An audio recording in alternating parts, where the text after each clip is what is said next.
JP and Dale also talked about AI at length, no, in the AI episode. But here we'd like to shift back to the hybrid work, no, topic.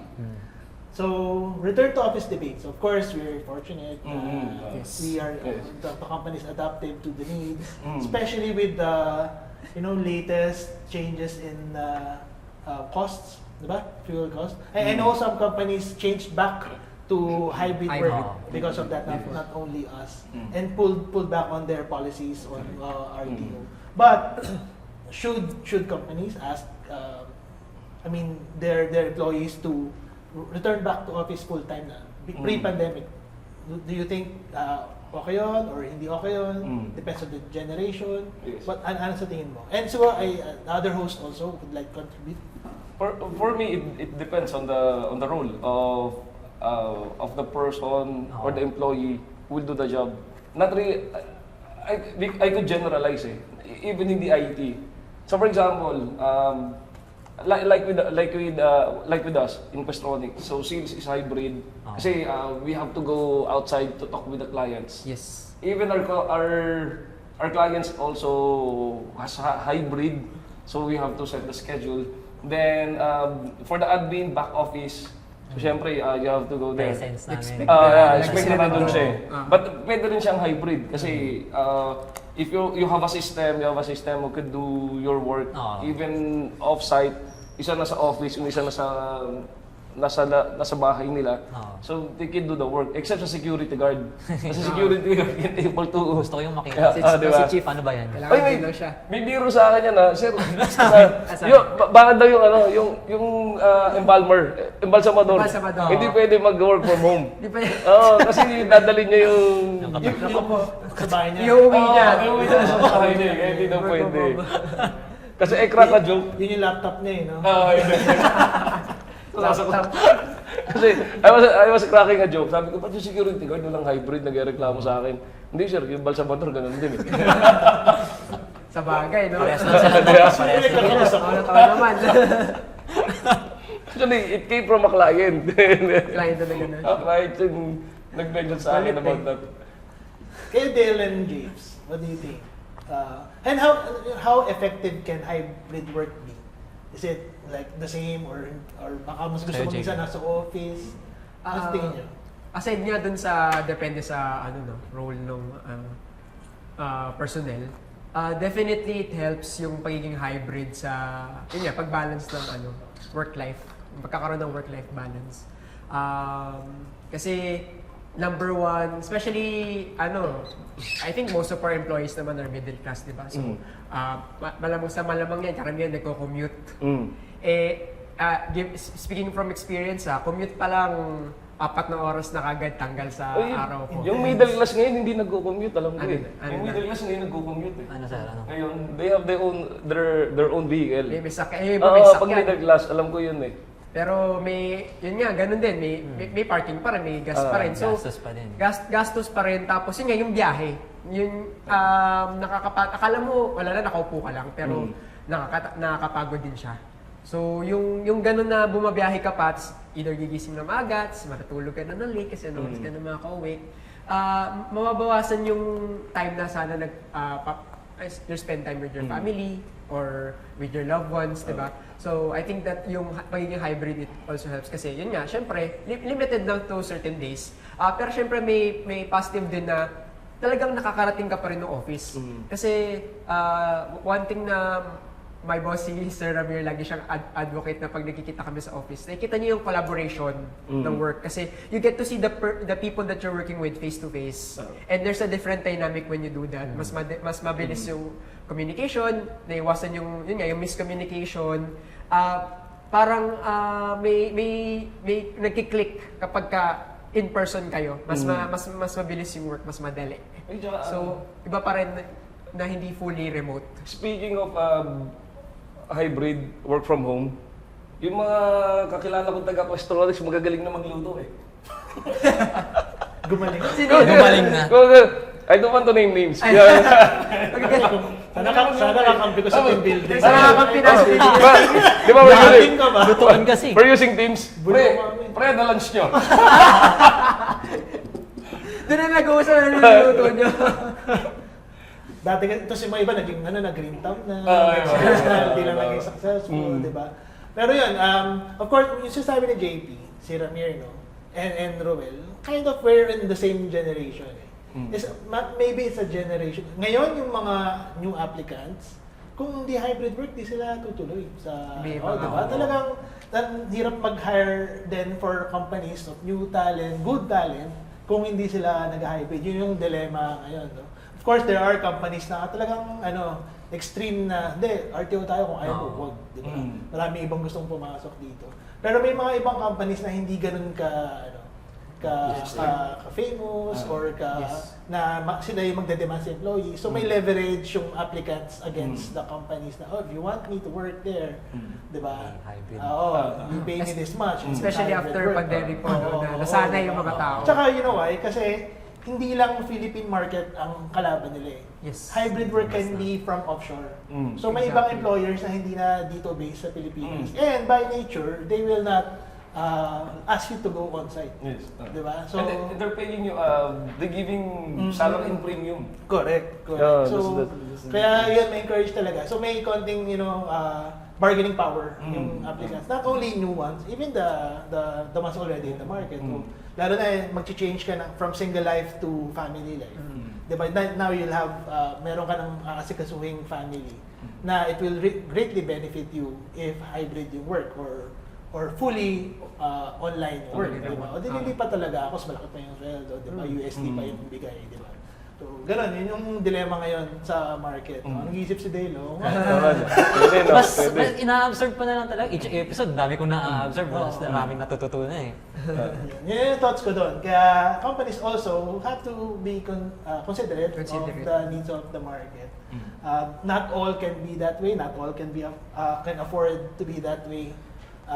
But maybe this is the reality of our times, di ba? So, May na-recall pala ako doon na before. Parang, not sure if familiar kayo, pero nag-viral siya sa social media. I don't wanna mention the name of the company. Pero nag-viral sila for, parang, forcibly promoting yung RTO.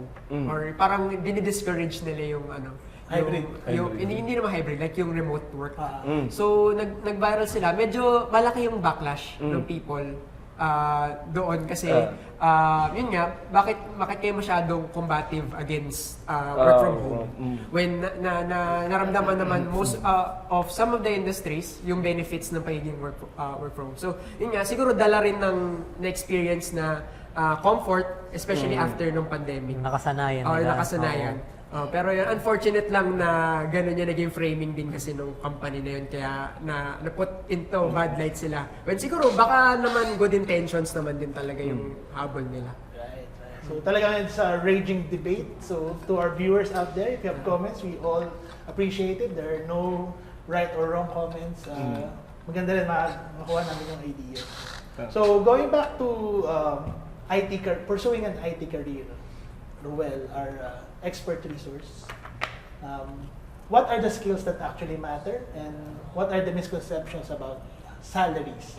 I would say high salaries, but salaries in general. Kung IT ba, matakas agad. Pero yun parang may can look it up in a survey na IT salary is higher than average sa workforce. So yeah, go ahead. So for me, skills that actually matter.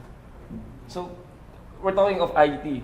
So the perception is if you're into IT, you have to do coding, you have to know Java, you have to know SQL or other so you have to code. So yun yung perception. IT.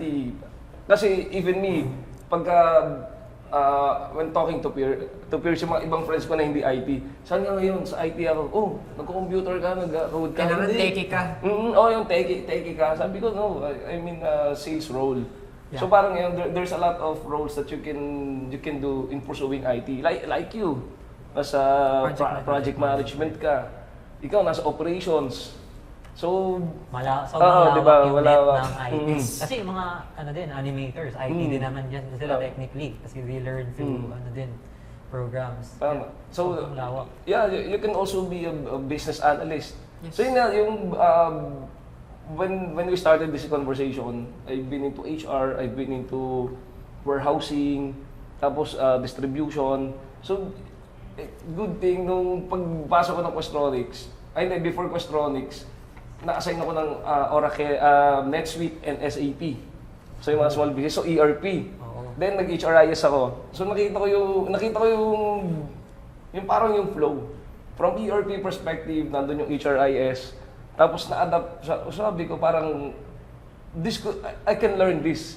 Parang I just have to systematize yung process within the program. Pero yung aspect of doing it, nandun lang siya. So parang yun, you could do sales, pwede ka maging programmer, UI UX, what else? Business analyst. So marami sa IT, not only programming. I would say na hindi naman siya masyadong overcrowded kasi ang dami talagang mapapasukan yung when it comes to IT. Parang generalized lang talaga yung IT. Hindi siya overcrowded. For me, yung skill sets. In fact, there's lack in skill sets. So there's greater demand than what the market supplies, the labor market supplies. Yes. Imagine the graduates of last year, example. How many thousands of graduates sa NCR na lang, sa NCR. Then how many job openings do we have for IT? For example, specific computer science programming.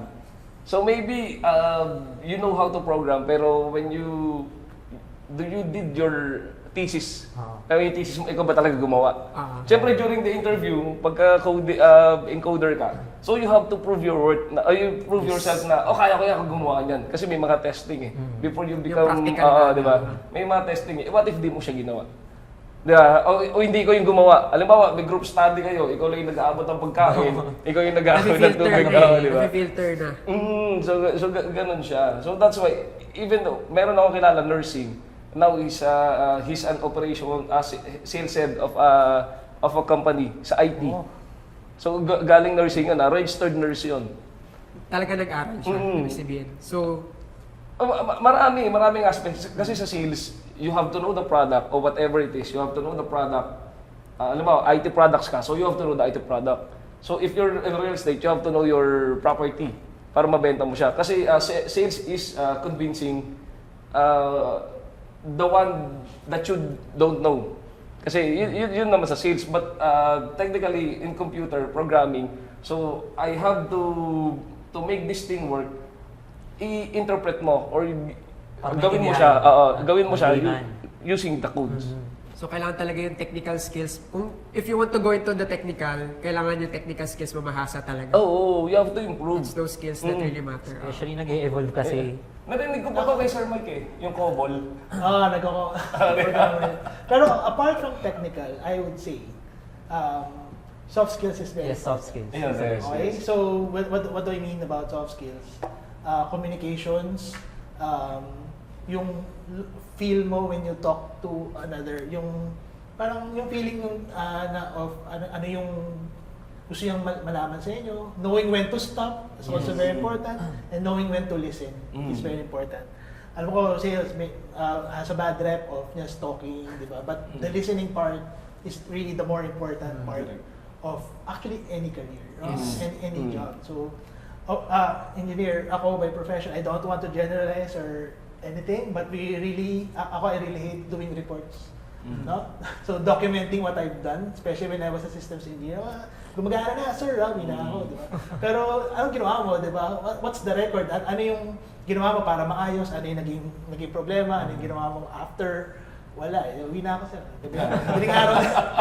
Yun pa. Tapos na, sir, ito na Yun pa ako. Pero yun talaga yung skills na very important. Do that report. Make sure that it is understandable by anybody who reads it. Yes. Not only the technical people. So, yun to articulate what you know. You can know all the technical stuff and all the nitty-gritty, the nuts and bolts, but if you cannot articulate them into a document that can be put into a record that somebody else can learn from in the future, sayang. So yun, I think that's a skill that is maybe lacking to a lot, especially on mga technical based. Marami kang technical skills, tapos soft skills mo blanco. Parang inaasyo mo alam din na rin, alam mo. Oo. Diba? So, hindi naman lahat gano'n. So, and also, siguro the management who will read that report, ano to, hindi ko naman maintindihan. Dapat yun naiintindihan. So, yan. That's one of the skills that will always matter, even with the advent of AI. Yeah. Diba? I think you as a person to document, it's been timeless, no? At the age of timeless skill na to write it down and make sure that somebody else will understand Yes. it and learn from it. Para hindi naman ako depende lang sa'yo. Pinag-usapan natin ito sa isang episode na gusto ko akin lang yung knowledge. Ako lang magaling dito. Pero mas maganda kung Oo. sinishare. Right. Actually, nakarelate ako dun, Sir TG, dun sa na-mention yun yung sa, Project ito, management. weird, kasi project management eh. So, dapat trabaho ko Trabaho talaga. mo Na make talaga. sure na the documentation is there. So, kahit na yun yung trabaho ko, yun yung one weakness ko.